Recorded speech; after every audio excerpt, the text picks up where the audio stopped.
Hello. Thank you for joining the webinar on the Planning and Implementation Guide for 2013 Second Chance Act Grantees. My name is Elizabeth Siegel, and I'm the Policy Analyst at the Council of State Governments Justice Center. I'd like to briefly talk through a couple of items about how the webinar is going to work. Anytime during this webinar, you can ask a question by typing it into the Q&A panel on the bottom right-hand portion of your screen. We'll keep a running list of the content-related questions that we receive and then respond to the questions during the last segment of the webinar. We'll do our best to get through as many questions as possible. There's a great deal of content to cover in this presentation, so that said, the main presentation will last an hour. If you can stay online to hear some of the commonly asked questions by grantees and have an opportunity to address your own questions, that would be appreciated. But we do recognize that some of you will need to drop off at 3 o'clock, and that's okay. If we're unable to address your specific question today, please don't hesitate to contact your Justice Center Technical Assistance Coordinator directly by phone or email. If you encounter technical or audio problems during this webinar, please call WebEx Technical Support at 1-866-229-3239. Please understand that there are some technical issues you may not be able to resolve. For this reason, we're recording this event, and we'll post it on our website at www.csgjusticeCenter.org/NRC. We should have the webinar online recording posted early next week, and once it's been posted, we'll email you a link of the recording. If you haven't done so already, I encourage you to sign up for our newsletter at csgjusticeCenter.org/subscribe. I'll now turn to Josh Weber, Director of the Juvenile Justice Program at the Council of State Governments Justice Center. Thanks, Josh. Thank you, Liz, and thank you, everyone, for joining us this afternoon. I'm going to quickly walk through the structure of the webinar and then take a little bit of time to talk about what we're hoping to accomplish. So first, we're going to spend a little bit of time talking about how we developed this Planning and Implementation Guide and how we hope that it's used. Second, we'll review rather quickly the Section 1 and Section 2 of the guide and the accompanying checklist. By necessity, we're going to have to cover the information and the research contained in those sections rather briefly. And so one of the things that we're going to encourage all of you to do subsequent to this webinar is to connect with your technical assistance coordinators to learn more about the extensive research that we're covering. Third is we have the opportunity to hear from 2 previous planning grantees about their experience with the Planning and Implementation Guide to give you some concrete insights from practice about the benefits of the guide. And then we'll talk a little bit about the next steps moving forward for actually completing the guide and developing a technical assistance plan around it. And then finally, as was mentioned, if we have some time, we'll go over some of the commonly asked questions, and we'll be able to take your questions as well. The Planning and Implementation Guide has been developed through years of experience since 2009 and the lessons learned with providing technical assistance to over 500 Second Chance Act grantees.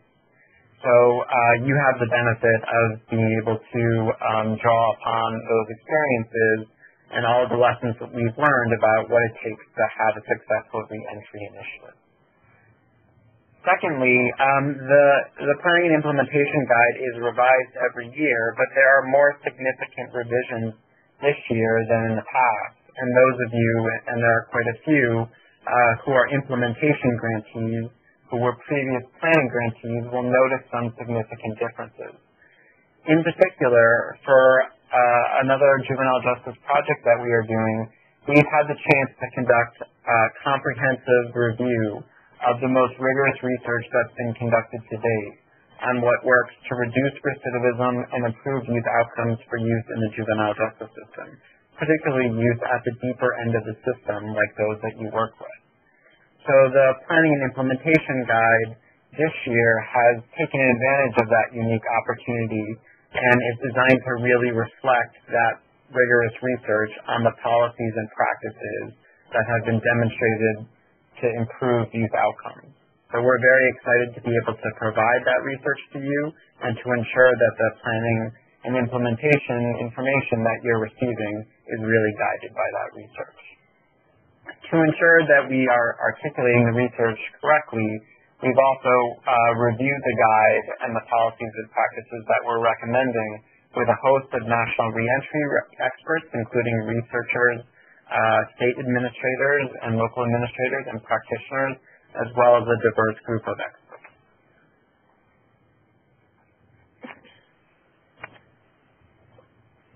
The hope is that the Planning and Implementation Guide really serves as a foundational tool for guiding your policies and practices. In particular, for planning grantees, the tool is really meant to be used as a starting place for thinking about how to design a comprehensive reentry initiative that is likely to improve recidivism rates and other positive youth outcomes. The Planning and Implementation Guide for Planning Grantees really can be used as a comprehensive platform for developing a broader strategic plan that helps to accomplish those goals. It also happens to be a mandatory requirement that was outlined in the Second Chance Act solicitation. For implementation and co-occurring grantees, we recognize that you may have already seen some version of this guide before, and that you may be committed to a very specific set of programs and practices. Nevertheless, our experience shows us that it's rare initiatives that are currently implementing the integrated set of policies and practices shown by research to improve these outcomes. So while not required, we really hope that you use this new guide as a tool for assessing the comprehensive and evidence-based nature of your reentry initiative and making sure that the specific services or supports that you're going to be implementing are being done so within that larger system that supports improved outcomes. We've also found that jurisdictions can use this tool as a way of communicating shared expectations and policies and practices with a variety of stakeholders that need to be at the table for successful reentry initiatives, and it's a way of ensuring that conversations are continuing to come back to what's needed to improve youth outcomes. For all grantees, the completion of the Planning and Implementation Guide will serve as the basis for the technical assistance that you receive from the National Reentry Resource Center.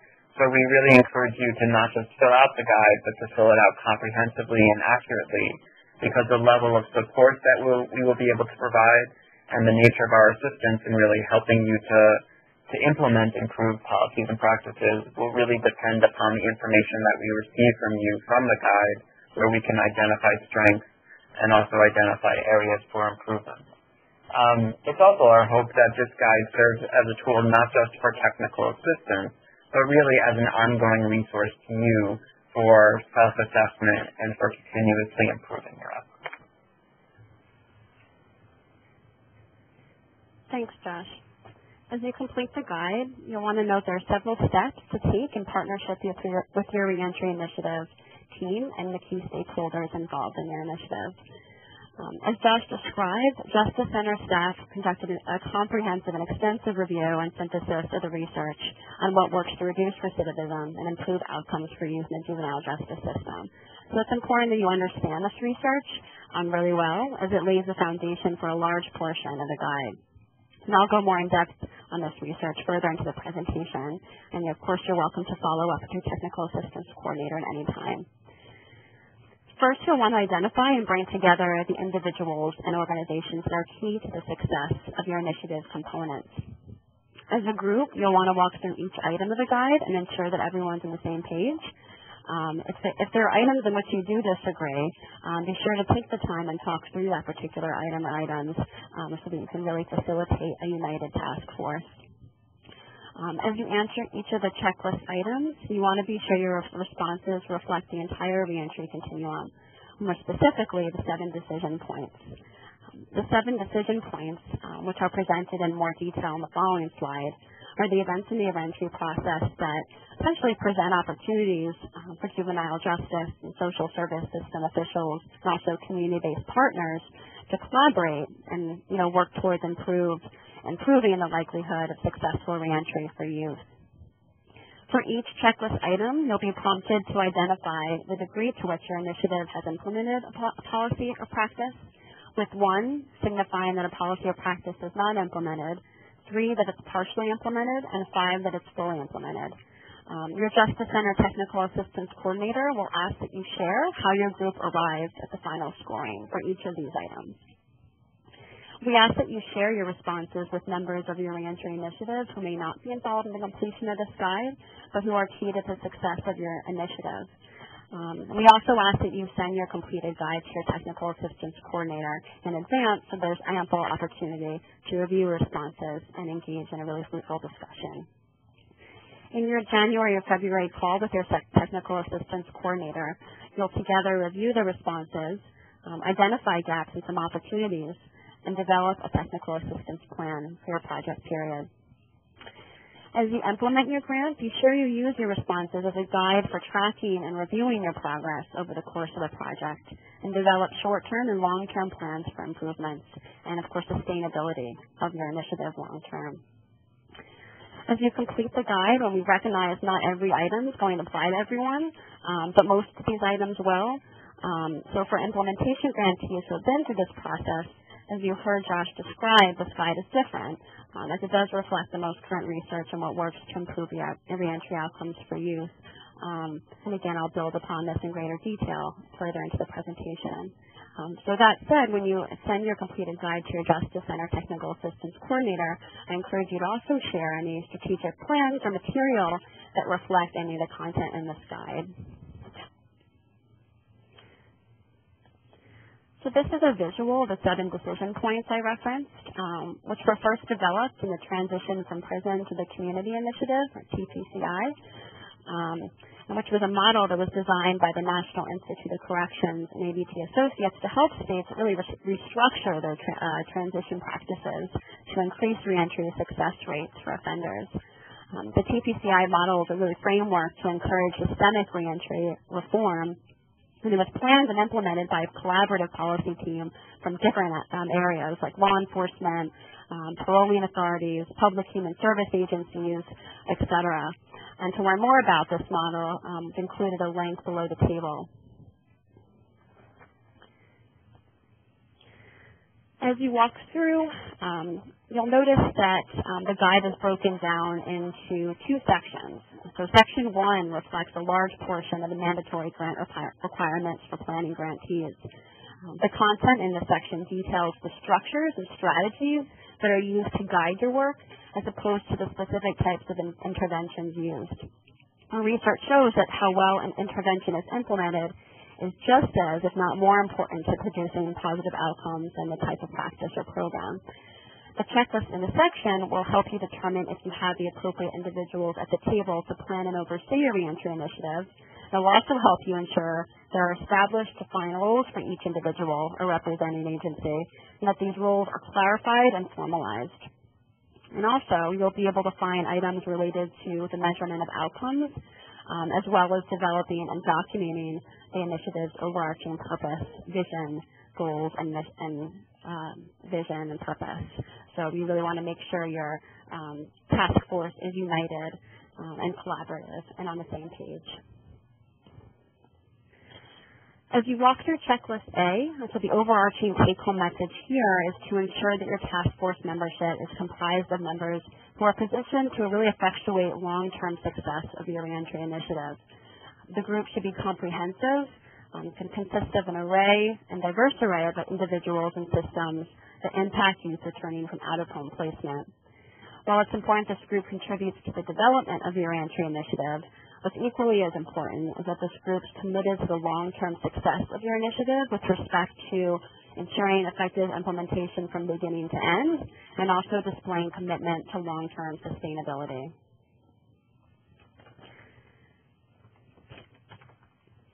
As you walk through checklist B, you'll note the importance of developing a shared understanding of the need for your reentry initiative and what it should achieve ultimately. Developing and documenting a common vision, mission, and set of goals is part of the effort towards building a cohesive and united task force that can effectively communicate the initiative's purpose to key stakeholders and ensure accountability across its members. As you walk through checklist C, the key takeaway point here is ensuring that your task force membership is ready for full implementation of the initiative. There are key structures and supports that create an infrastructure for long-term success and sustainable changes to policies and practices that promote positive youth outcomes. So similar to building a house, one really needs a strong base to build upon, and one has to really continually monitor and strengthen that base to ensure it can hold all anticipated and unanticipated developments, designs, and improvements.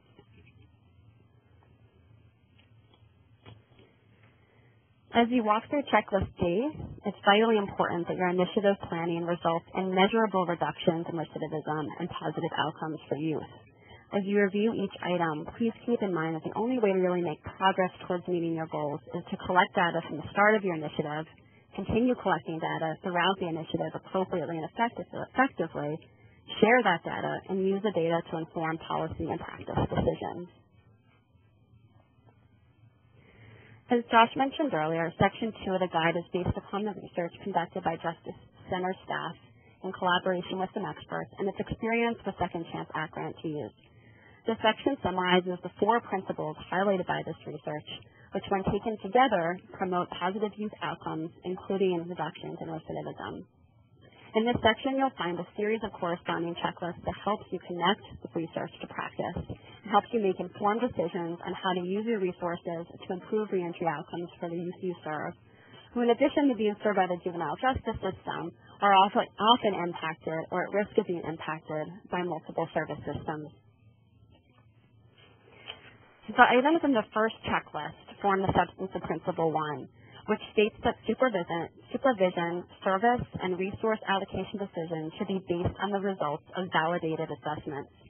As you walk through this checklist, you'll find items that speak to the importance of using an individualized approach to treating youth as opposed to one-size-fits-all. To that end, it's important to use the principle of risk-need responsivity, or R&R, as a framework for determining which youth to serve, how they should be served, and to what extent. The principle of risk states that supervision and services should focus on youth most likely to offend, which can lead to significant reductions in recidivism. And in fact, research shows that intervening with lower risk youth can have limited impact or even increase their likelihood of reoffense. The principle of need states that supervision and service decisions should focus on those risk factors that are subject to change and contribute most significantly to youth's delinquent behavior. And these are called dynamic risk factors. The principle of responsivity requires that all youth barriers to change are considered when identifying and implementing services. Examples of these factors might include mental illness or low motivation to change. The use of assessment instruments are levers for delivering the R&R framework, as you'll see in Item 2. First, the selection of risk instruments that are validated on specific populations served promotes assessment reliability and improves the targeting of the interventions most likely to improve youth outcomes and facilitate efficient resource allocation. You'll find checklist items that speak to a number of factors that must be considered when selecting a risk assessment tool. That said, it's not simply enough to select and use risk and needs assessment instruments. Research has also pointed to the importance of proper implementation for successful outcomes. You'll need to come up with items that address when to administer risk assessments and what types of assessments to use. You'll see items around that. You'll also see items that talk about mental health and substance abuse screenings and assessment tools, which are key for identifying youth with such needs and making sure that youth are properly matched with the treatment interventions that are likely to address those needs. All that said, adopting an assessment tool and determining when and how it's used isn't enough to generate improved outcomes. So you'll see in the checklist that it'll ask items that speak to the importance of developing and encouraging a culture within your system, supports and holds staff accountable for conducting assessments in a consistent, reliable way, for using the assessment results appropriately. You'll find items in the checklist related to system readiness and staff and stakeholder buy-in for the chosen instrument, the existence of written policies and procedures that guide how assessments are conducted and how results are used, items around staff training and support for facilitating staff buy-in, and ensuring assessments are implemented efficiently. And then, of course, items related to quality improvement protocols and ongoing data collection to be sure that case plans are matched to the assessment results. The items in the second checklist form the substance of Principle 2, which highlights the importance of using research to guide program selection, development, decisions, and to use the data to ensure initiative success and strengthen system components. So using the R&R framework, there are certain treatment approaches that have been found to drive positive youth outcomes. That said, it's important that the components of your initiative's policies and practices adhere to these specific approaches, which you'll see reflected in the checklist items. First, programs with a therapeutic orientation that focus on promoting youth's positive development can reduce recidivism significantly. And within this therapeutic orientation framework, there are two approaches that have been shown successful in promoting positive youth reentry outcomes. A cognitive behavioral approach focuses on changing the way you think and therefore respond to incidents and events. A social ecological approach refers to a focus on the environment in which the youth develops, including his or her family, peers, schools, and the community at large. These external factors have a significant impact on influencing youth's behavior and healthy development. As mentioned earlier, implementation is key. First, youth are only able to benefit from these interventions when they receive the intended frequency and intensity of treatment. So you'll want to closely monitor your program eligibility, your referral processes, case contact, and treatment duration to make sure that there's proper matching and dosage for the young person. The implementation of evidence-based programs and practices should be supported by quality improvement mechanisms that are designed to promote adherence to the treatment models themselves. Programs that have been found to be most effective are those in which quality improvement mechanisms are actually built into the component of treatment interventions themselves. It's also important that staff are provided with significant ongoing coaching and support to promote adherence to the model. And lastly, but certainly just as important, is the implementation outcome evaluation. The evaluation of implementation outcomes allows you to see if your policies and practices are moving your initiative in the right direction before you invest in resources and make significant short-term and long-term changes to your program. As a reentry initiative team, you'll want to determine the most important outcomes to track, in addition to the data collection and evaluation methods used in order to know if your policies and practices are having the desired impact. In this checklist, you'll see items that address key implementation strategies for making this happen, such as tracking case outcomes like program utilization or case contacts, and connecting those to long-term outcomes like recidivism reduction or education attainment. In addition, you'll see items related to quality control and data sharing. So ultimately, the implementation of policies and practices is key to driving improvements to your initiative and for building the actual structures for data sharing and accountability between initiative staff and your partners. The items in the third checklist form the substance of Principle 3, which highlights the importance of employing an integrated, coordinated approach across service systems to comprehensively address youth's multidimensional needs. In order to ensure a multidisciplinary approach to your reentry initiative, it's key to engage and hold accountable cross-system partners, including mental health, substance abuse, child welfare, and education. Research has identified and paid attention to the multiple avenues for reducing recidivism and ensuring positive youth outcomes, including a youth social networks like peers, schools, and families, as well as issues pertaining to mental health and substance abuse. So as such, and given this, it's critical for reentry initiatives to engage these diverse stakeholders throughout the entire reentry process. The items in this checklist speak to the importance of coordination and integration of juvenile justice interventions across multiple agencies and systems, and how this approach can actually increase the speed, access, and quality of service delivery to youth in the juvenile justice system and your program, as well as reduce any service duplication for that youth. Also, and as already emphasized, effective implementation is key to the success of your reentry initiative. To that end, the checklist items address implementation strategies that impact the strength of your cross-system partnerships. First, because a high proportion of youth in the juvenile justice system have involvement in multiple systems, the Reentry initiative should assess the involvement of youth across service systems early on and use this information to identify any service gaps in the critical partners who must be part of your work. Second, it's important to identify and share a common set of positive youth outcomes between systems in order to establish a shared understanding of the work and ensure united, collaborative efforts are being made. Third, it's key to institute shared governance and communication structures in order to facilitate ongoing dialogue between system members, identify and jointly implement policy and practice changes, and promote shared accountability across members and between systems. You'll also find items that speak to the importance of systems maintaining coordinated and integrated activities around case management, planning, and services.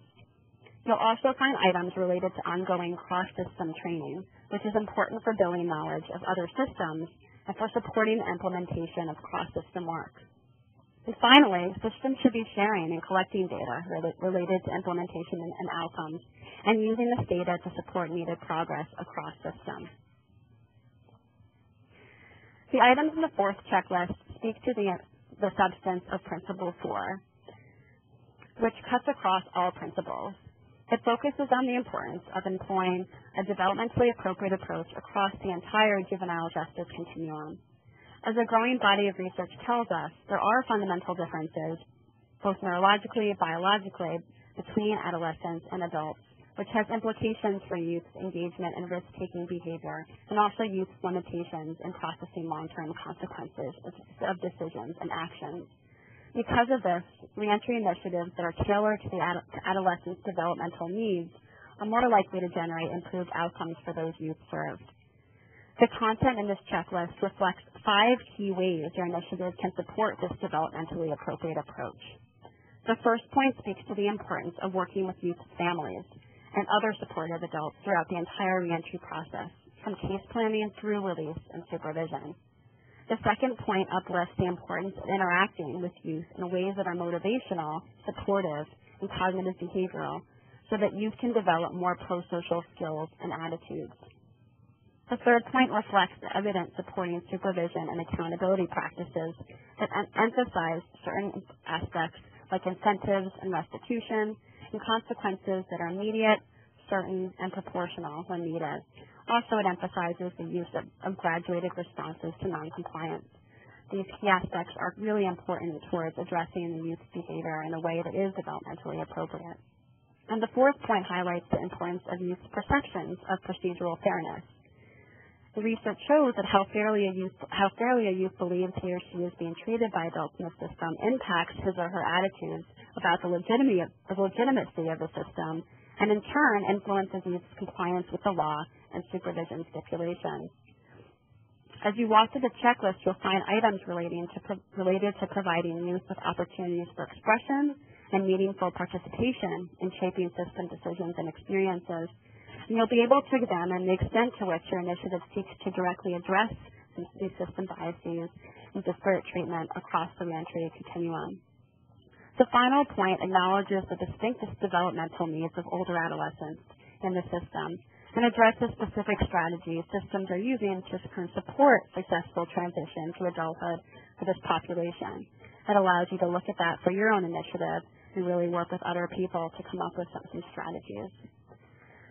Josh, would you like to add anything to these points before we move on to our speakers? Sure. Thanks, Liz. So we recognize that we've just thrown a lot of information your way, and so I want to summarize it a little bit and also emphasize that this is not the only opportunity to hear about this information. As you may have already seen, the Planning and Implementation Guide walks through this information in a little bit more detail. We do have research references in the guide that we're happy to share with you. We are planning, I hope sometime in the next 2 or 3 weeks, to make some major revisions to our website organized around these 4 principles that will have a host of research and resources that you can draw from to learn more about these principles. And of course, you'll also have the opportunity to follow up in depth with your technical assistance coordinators who are experts on these research principles. I want to emphasize a couple of the things that Liz focused on when she walked through these principles. The first is, even though it's a lot of information, we're bringing it all to you because the research, as well as our practical experience with grantees, really shows that the tendency tends to be to implement this research in isolation. And what we mean by that is some initiatives are using a really great risk assessment, but then aren't connecting that to the services that youth receive in the community. Some initiatives are using really great evidence-based practices, but then they're not using developmentally appropriate supervision practices, and they're violating youth for any non-compliant behaviors. And so the research really emphasizes that it's the integrated set of policies and practices that are identified in these principles that really leads to improved youth reentry outcomes. And that's why we felt it was important to give you the comprehensive set of principles. The second theme that you heard Liz emphasize a number of times is the importance of not just what to do, but how to do it. And that's, again, very much a theme in the research. When you review the checklist in more detail, you'll see that there's a lot of items, maybe more than is typical, that are focused on how these policies and practices are actually being implemented. And that's, again, because, one, research is really clear that you can have the most effective evidence-based intervention in the world, but if it's not implemented appropriately, you won't get the kind of expected outcomes typically associated with that intervention, and you might actually make things worse for young people if it's not implemented well. The second reason that we focus on implementation is, again, our experience with grantees on the ground tends to suggest that there's a growing awareness and efforts to adopt these policies and practices, but implementing them, making sure that they're institutionalized, and making sure that they're monitored and that data is collected and that the practices are continuously improved and sustained over time tends to be one of the most significant challenges. And so in our work with you, and our hope when you're filling out this guide is that you attend to not just the substance of the policies and practices that are identified, but also think through the structures and mechanisms that you have in place on the ground to make sure the interventions are implemented well and that you're collecting data to make that assessment. And that will be part of the technical assistance that we'll be looking to provide all of you, is to make sure that both the what and the how are coming together in an effective manner. Thanks, Josh. So we'll now hear from our presenters, Brenda Oakes and Christy Devers, about their experiences using the P&I Guide, a Second Chance Act planning grantees. And also I want to let you all know that both Brenda and Christy have offered to speak to you regarding their experiences should you have any follow-up questions after the presentation. So if you are interested in speaking to them further, please follow up with your technical assistance coordinator, who will be more than happy to provide you their contact information.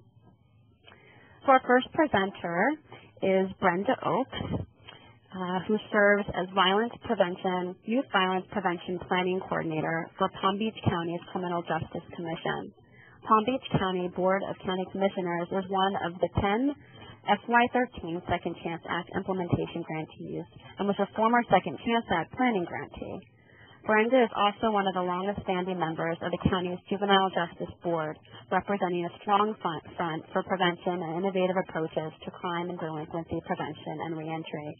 Over the past 5 years, she served in a leadership role in the juvenile justice arena by planning and developing programs aimed at reducing youth violence, reducing gang joining, and juvenile reentry designed to reduce recidivism. Welcome, Brenda. Thank you. I really appreciate the opportunity. My first comment to those on the line for planners and implementators both is don't panic. When you look at the guide, it does look and it feels overwhelming.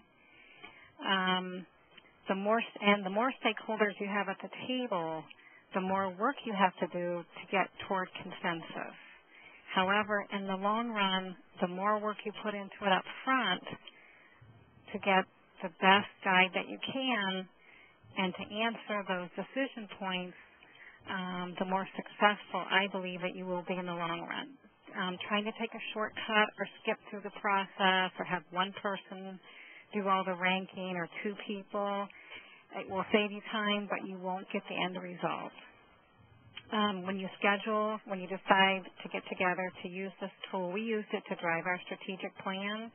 We got a whole group of stakeholders together, cross-system stakeholders representing the task force. Each of them, I was surprised to see how each of us ranked the same item, and we were sometimes, 2 or 3 different scales apart, but we were able to come to consensus. And I think that that's key for buy-in. I think it's key that we're all working from the same tool, so don't panic.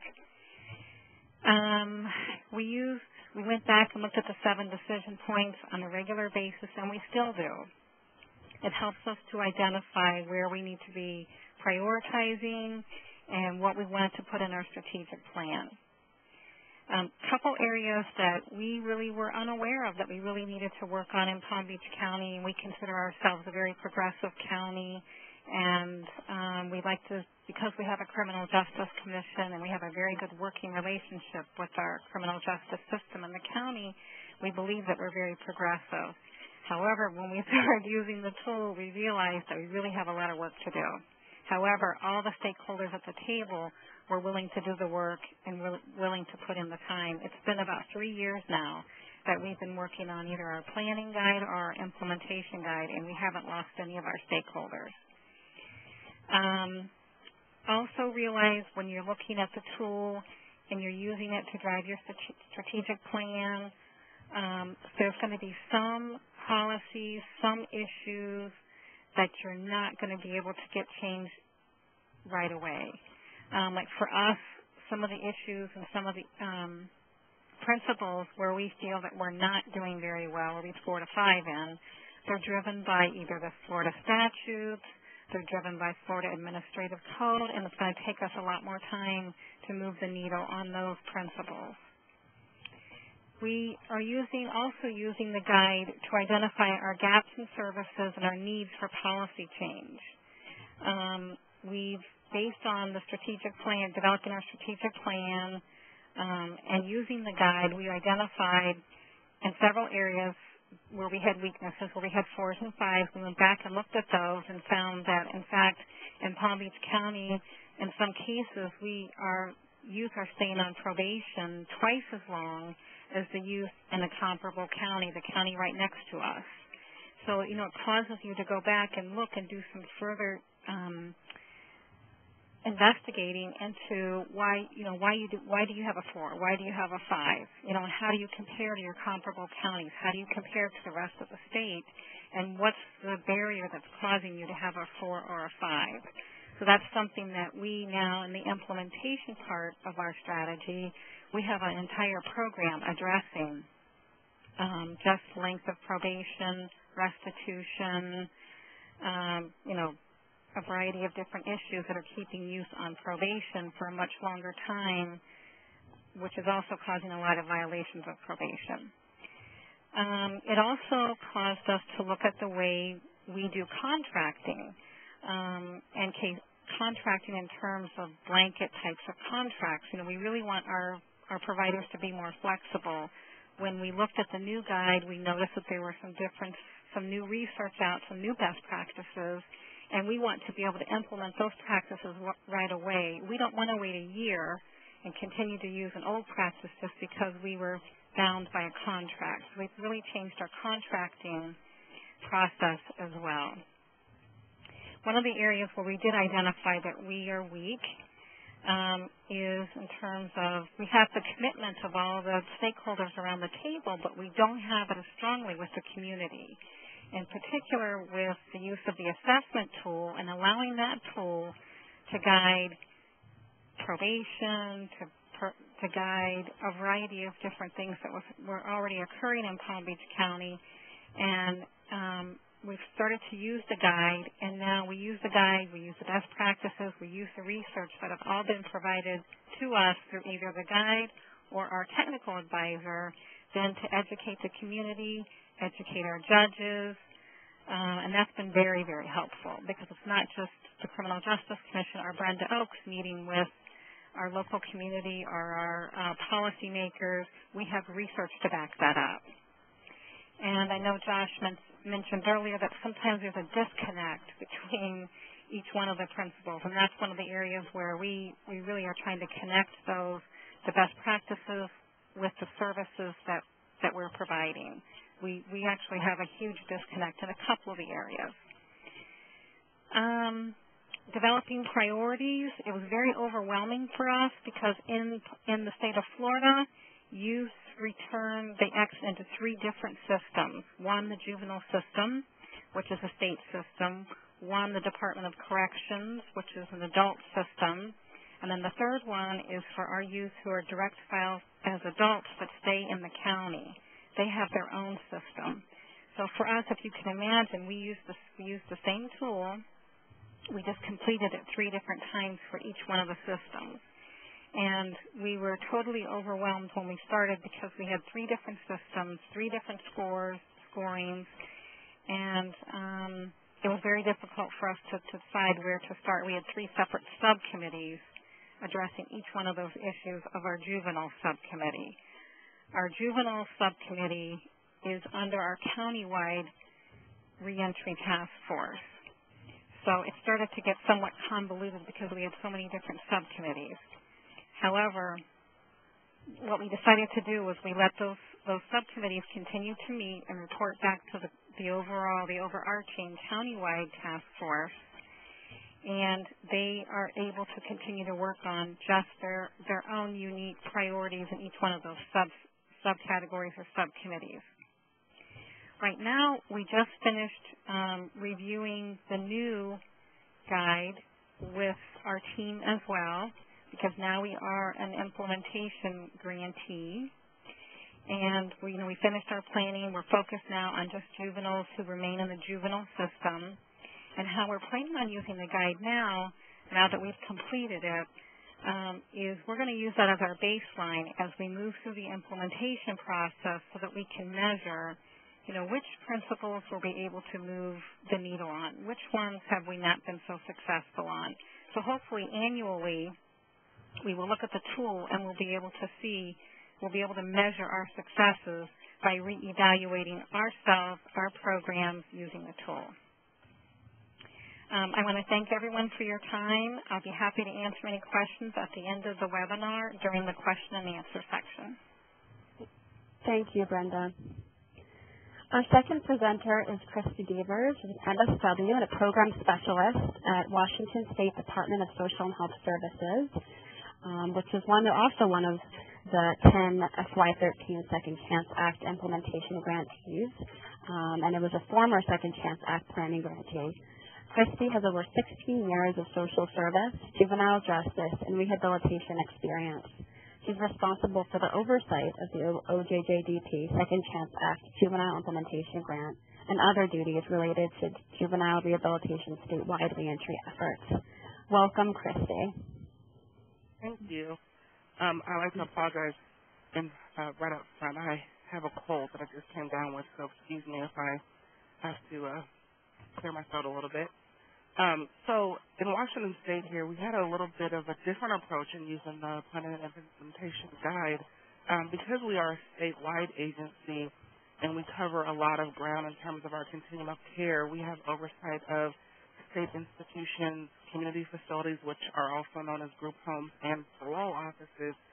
We first wanted to start with having our own staff within do an assessment with the guide so that we can get kind of an inside look at how managers first feel about where we stand according to the national research and principles and practices.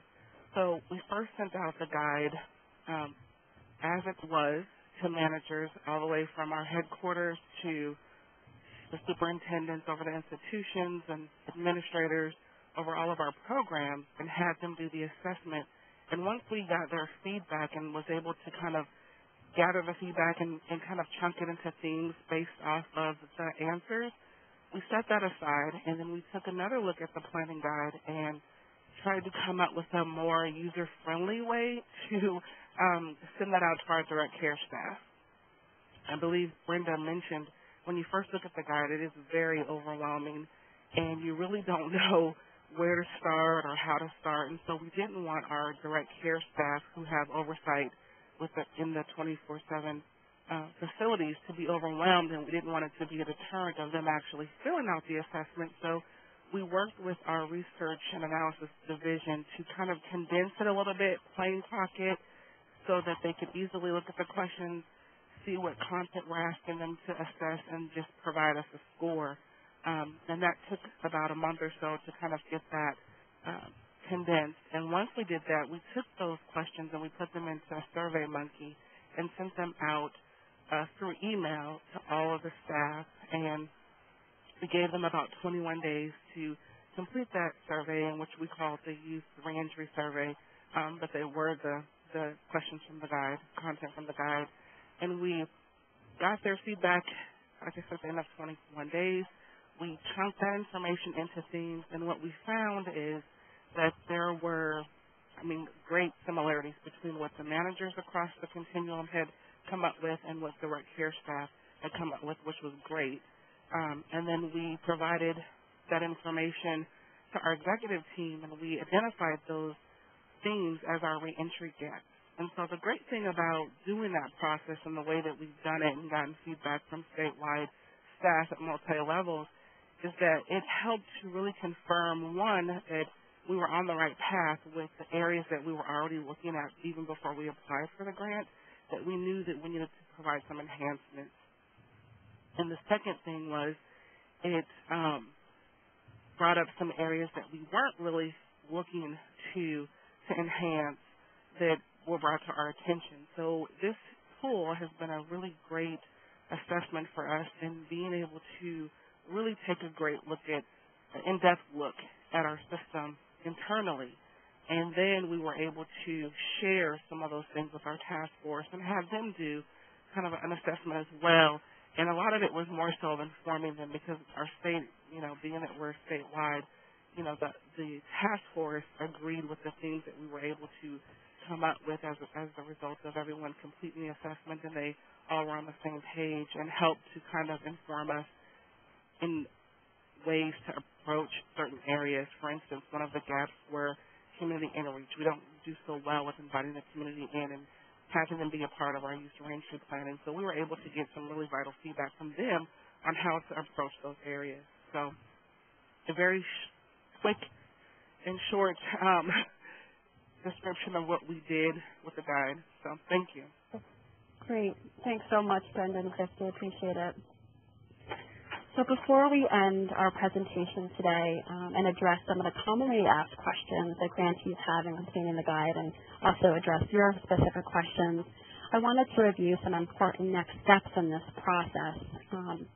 So before the end of the year, it's really important you finalize scheduling a call with your technical assistance coordinator to review your completed guide together. And again, those calls will take place in January and February. But in January, you'll want to bring together some of the key staff and partners to complete this guide. You'll then send the completed guide to your technical assistance coordinator. And as I'd mentioned earlier, please feel free to send along any materials such as strategic plans or anything that's relevant to developing a technical assistance plan with your coordinator, and really sort of get at some of the items that are in the guide itself. And then towards the end of January and in February, you'll have your actual call with your technical assistance coordinator to review your completed guide. And as we said, the completion of this guide will form the foundation of your technical assistance work throughout the course of your project. And of course, at any point in this project, and as you complete your guide, we really strongly encourage you to reach out to your technical assistance coordinator to review progress, to address any questions that may arise. We'll make ourselves available by email or phone. So please don't hesitate to reach out.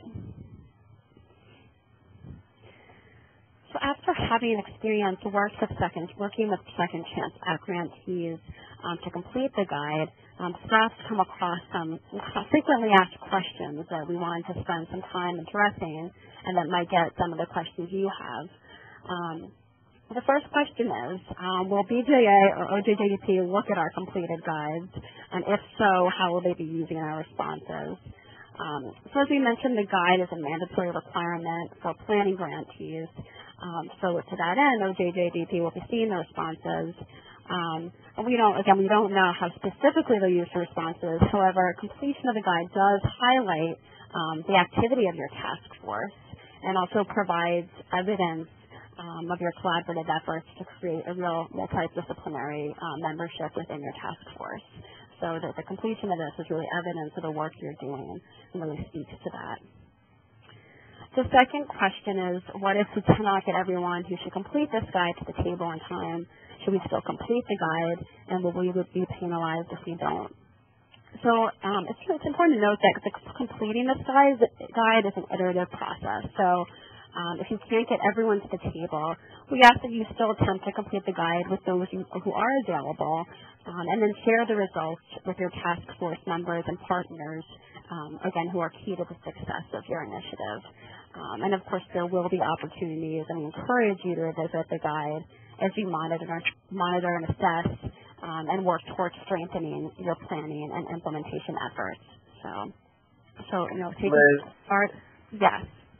Just to add on to that, one of the great things about hearing both Brenda and Christy speak is that you heard sort of two very different strategies and approaches for facilitating the completion of the guide, but both of which resulted in the hoped for outcomes, which was to increase key stakeholders' understanding of these policies and practices, and to get an honest self-assessment to the extent that these policies and practices are being implemented both at leadership levels and on the ground. And so one of the things that we really want to encourage, obviously we would like as much information about the guide and your responses as possible, because it will help us to really develop a thorough and helpful technical assistance strategy. But we really want to encourage you to take ownership of the process for completing the guide. At the end of the day, you know your site best, you know your stakeholders best, you know the best way to facilitate buy-in. And so please feel free to identify and employ creative strategies that you think will help people to really take this as seriously as possible. Should also just make a quick note about the timeline. We recognize that the holidays are coming up, which is often a very challenging time for moving things forward. One of our challenges this year is we lost over a month with the government shutdown, and so I think that's delayed all of us in terms of our process. So we've laid out an expected timeline, but certainly our goal is for this to be done well, more than it is to be done quickly. And so, again, encourage you to adhere to those timelines to the extent that you can, but to have ongoing dialogues with your technical assistance coordinators about what's realistic to make sure that we really get the kinds of quality and participatory responses that we're looking for. Thanks, Josh. So in terms of question three really speaks to what happens if there's disagreement as to where you fall on certain items. And I think what Brenda and Christy both spoke to is that they found they were surprised in certain ways because there was consensus among those at the top and those doing the work. You might find that's the case, but there might be discord or disagreement. And as such, you might use that as an opportunity to really engage in a fruitful discussion, really focus on the research and discuss strategies that can help build consensus and create really united reentry initiatives. The next question is, after having completed the guide, should we be changing what we wrote in our grant proposal if we find we're falling short in certain areas? And if so, how do we go about doing that? So the planning and implementation guide won't necessarily change sort of the deliverables you proposed in your proposal in terms of number of youth served or what you stated specifically you were going to do, but what you might consider amending are sort of the overarching approaches towards meeting those deliverables, measuring those deliverables, and then, of course, using the principles as a vehicle for helping you implement your reentry project effectively. or for helping you plan a reentry project that's based on the research on what works to improve reentry outcomes for youth. And if you do find as you're moving through this that you want to expand upon this, then please do, have a conversation with your technical assistance coordinator, and we can talk about moving forward in terms of what it means for your project and what you set out to accomplish in your project. The next is in terms of, as a planning grantee, what are the next steps after completing the guide, and does completion of this guide tie into applying for implementation grant? So in terms of next steps, as you mentioned, you will be submitting this guide to your technical assistance coordinator, who is going to review your responses with you over phone in a group. And it is true that oftentimes, as you heard Brenda and Christy speak on, these guides are really a springboard for developing, reentry plans and really creating the reentry initiatives that are long-lasting.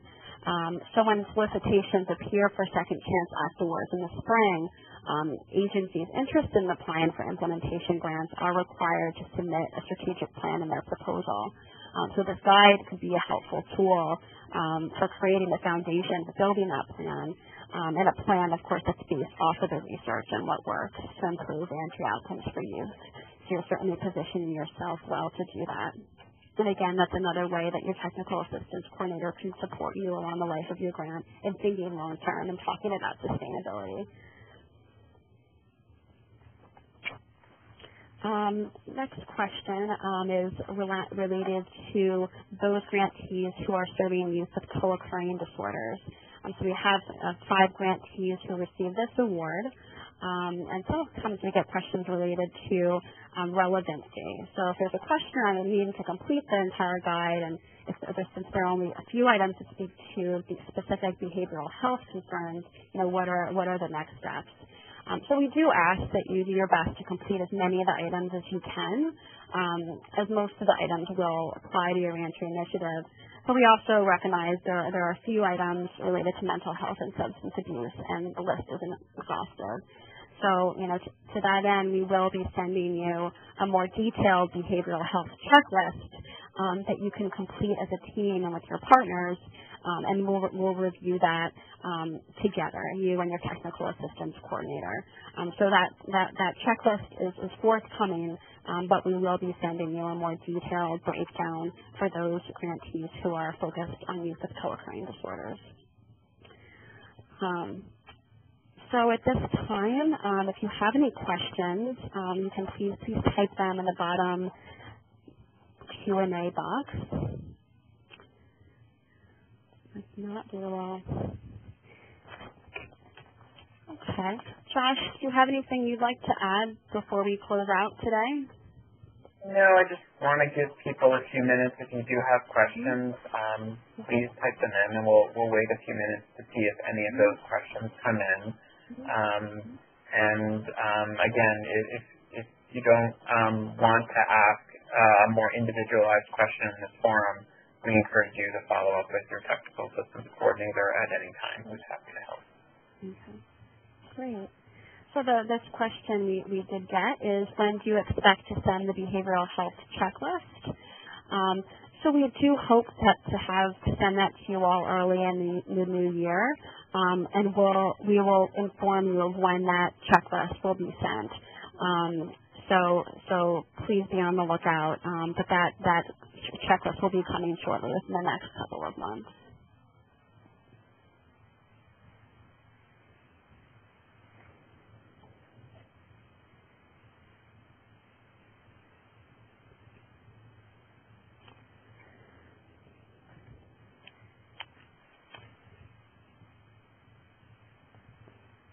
Okay.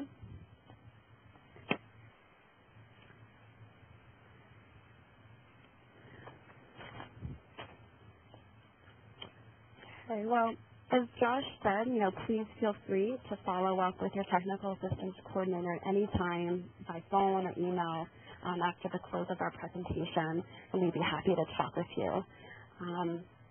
So it is 3 o'clock. This concludes today's webinar.